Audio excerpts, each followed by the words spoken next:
okay, great. What if we want like all renewable? What are we gonna do?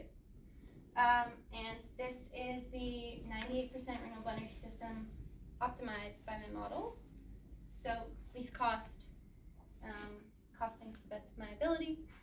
There's not a lot out there, but yeah, so this is the system that gets us to 98% renewable for Sanirajak, and I will show you why I stopped at 98. But just interesting to see, like, my initial thoughts was kind of looking at this as like, oh, like the model likes wind for this a little bit more, but it still wants solar.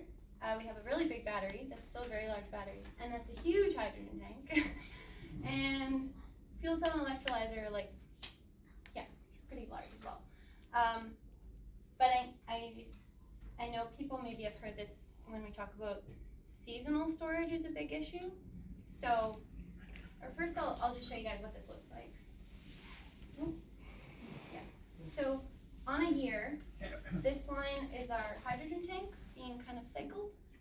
So this is all our wind production. So curtailment or extra energy from that would be used to make hydrogen. And then this is our solar. So that's a smaller 700 kilowatt solar array.